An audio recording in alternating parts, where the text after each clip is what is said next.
Assalamualaikum warahmatullahi wabarakatuh. Ikhwanus salam, selamat datang kembali di Sketsa Islam. Kali ini kami akan angkat kisah tentang Khabib Nurmagomedov, seorang petarung kebangsaan Rusia yang menjuarai ajang UFC dengan rekor kemenangan 29-0.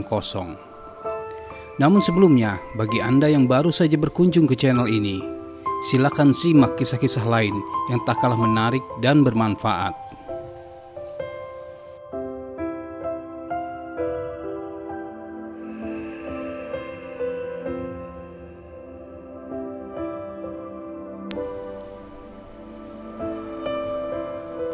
Yang istimewa dari Khabib adalah bahwa ia seorang muslim yang taat, dan dalam setiap pertandingannya ia bangga dengan keislamannya serta menunjukkan akhlak yang terbaik yang harus dimiliki oleh seorang pemuda Islam. Khabib merupakan salah satu role model yang dapat dijadikan panutan bagi generasi muda Islam masa kini. Di tengah gempuran budaya barat dan K-pop yang sangat merusak, kehadiran Khabib bagaikan oase bagi pemuda Islam yang mengikuti jejaknya. Bahwa apapun profesi yang kita jalani, Islam harus kita jadikan sebagai jati diri yang menunjukkan kemuliaan dan kebanggaan, serta menjadi rahmatan lil alamin, agar umat Islam dapat bangkit dan meraih kejayaan dengan ridho Allah Ta'ala.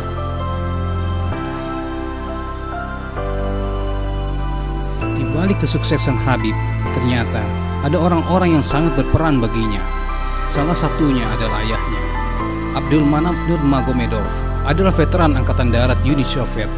Ia telah mendalami gulat sejak usia dini sebelum mendapat pelatihan judo dan sambo di militer. Ia tercatat sebagai pelatih timnas sambo tempur di Republik Dagestan, melatih beberapa atlet sambo dan gulat di Makhachkala, Rusia.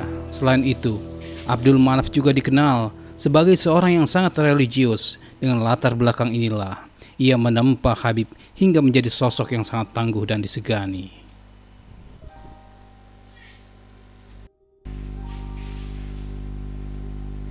Selepas dari militer, Abdulmanaf fokus menjadi pelatih seni bela diri di Dagestan. Ia mendirikan sebuah sasana kecil sebagai tempat berlatih bagi pemuda-pemuda Dagestan. Abdulmanaf adalah salah satu pelatih honor Coach of Rusia, sangat dikenal, dihormati, dan dicari di Rusia. Pria yang lahir pada 10 Desember 1962 ini sangat fokus dengan apa yang dijalaninya, dan ia tetap tekun selama bertahun-tahun menggeluti seni bela diri gulat dan sambo, dan menurunkan ilmunya kepada pemuda-pemuda Dagestan, termasuk kepada kedua anak laki-lakinya. Pria ini telah melatih dan mengorbitkan banyak petarung juara.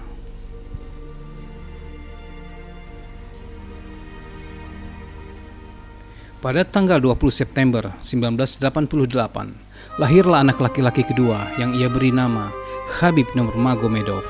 Khabib lahir di desa Sildi, sebuah desa yang terletak di lereng gunung yang jauh dari hiruk-pikuk perkotaan. Abdulmanaf menceritakan, Khabib kecil adalah sosok yang hiperaktif, suka memanjat, melompati sungai, halaman tetangga hingga pepohonan. Maka tak heran Khabib dibesarkan dengan tempaan keras Abdulmanaf. Sehari-hari, Khabib terbiasa naik turun gunung untuk sekedar bermain atau berlatih dengan ayahnya. Ia bersama kakak dan saudara-saudara sepupunya menikmati pelatihan itu, karena memang Khabib anak yang sangat lincah dan pemberani. Abdulmanaf sudah melatih Khabib menjadi seorang petarung sejak kecil. Namun, alih-alih mendatangkan anak seusia Khabib sebagai lawan tanding, dia malah menghadirkan seekor anak beruang. Namun Khabib tidak kenal takut. Alhasil, di usianya yang baru 9 tahun, Khabib sudah merasakan bertarung dengan anak beruang. Sungguh didikan yang tak biasa untuk seorang anak yang baru berumur 9 tahun. Ketika ia berusia 10 tahun, keluarganya pindah ke Makhachkala, ibu kota Dagestan. Di sana, sang ayah mengumpulkan sekelompok anak-anak muda berbakat dan melatihnya bersama Khabib. Sang ayah mendirikan semacam pusat pelatihan gulat di mana mereka makan, minum, tinggal dan berlatih di sana. Mereka hidup di bawah atap yang sama dan semua tumbuh menjadi sosok pria yang tangguh. Dengan tanda-tanda sebagai generasi petarung, Abdul Manaf secara perlahan menggembleng Khabib sejak usia dini. Namun, latihan serius baru dilakukan setelah usia di atas 15 tahun. Sebagaimana remaja pada umumnya, Khabib bersekolah dan memiliki teman yang banyak, dan tak jarang ia terlibat perkelahian. Salah satu teman karibnya sejak kecil, bernama Islam Makasev, menceritakan kisah lampau yang kerap dialami oleh Khabib. Tak jarang, Khabib terlibat perkelahian hanya karena masalah sepele.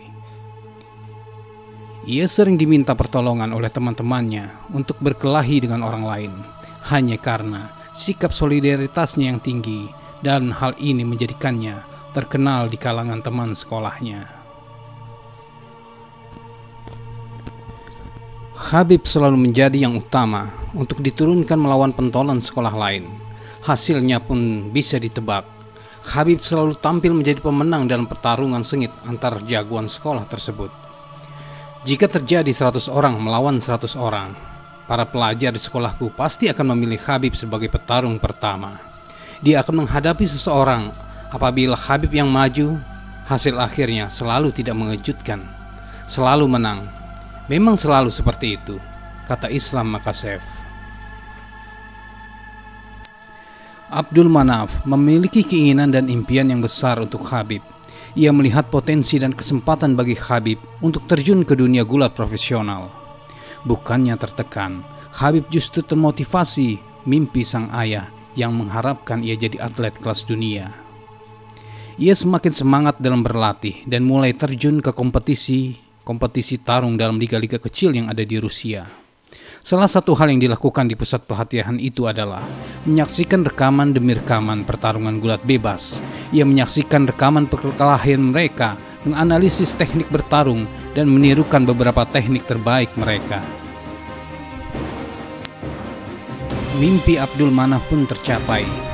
Putranya, Khabib Nurmagomedov, mendapat kesempatan menjalani debut profesional di MMA pada September 2008 dan mendapatkan 4 kemenangan dalam waktu kurang dari sebulan.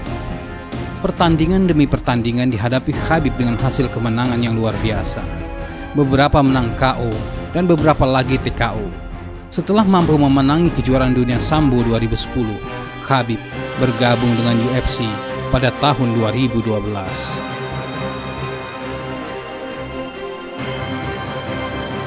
Di UFC inilah namanya mulai melambung, hingga Khabib sukses menjadi juara UFC yang tak terkalahkan. Khabib sangat menghormati dan menyayangi ayahnya. Ayahnya lah yang menjadikannya meraih posisi saat ini. Ayahnya selalu mendukung Khabib hingga pada pertandingannya melawan Dustin Poirier. Pada 8 September 2019, satu-satunya pertandingan UFC yang dihadiri oleh ayahnya. Khabib begitu bahagia hingga ketika sesi wawancara, ia hanya mau berbicara tentang ayahnya. Dan Khabib pun memenangkan pertandingan itu dengan TKO pada ronde ketiga. Di tengah kondisi pandemik yang melanda seluruh dunia, kesehatan Abdul Manaf terganggu sejak April 2020. Saat itu ia mengalami gejala pneumonia dan sempat dirawat di Manakala. Setelah kondisinya memburuk, Abdul Manaf baru diterbangkan secara khusus ke Rusia untuk mendapatkan perawatan yang lebih intensif.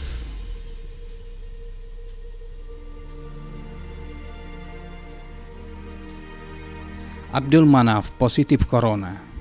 Khabib sungguh tidak mengira bahwa ayahnya akan terkena virus corona. Dalam video pribadi yang ia bagikan, Khabib mengajak masyarakat untuk lebih waspada dan mengikuti apapun aturan yang diterapkan oleh pemerintah masing-masing demi kebaikan bersama. Meskipun sedih dan khawatir akan keadaan ayahnya, namun sakitnya Abdul Manaf justru membuat Khabib lebih bersemangat dalam berlatih. Keinginan membuat bangga sang ayah benar-benar memotivasi Khabib bahkan untuk berlatih 2 kali sehari. Dengan pertarungan melawan Gace, pada beberapa bulan mendatang, Khabib dituntut untuk fokus bersiap dan ia akan membuktikan pada Abdul Manaf bahwa cita-cita sang ayah akan diwujudkannya.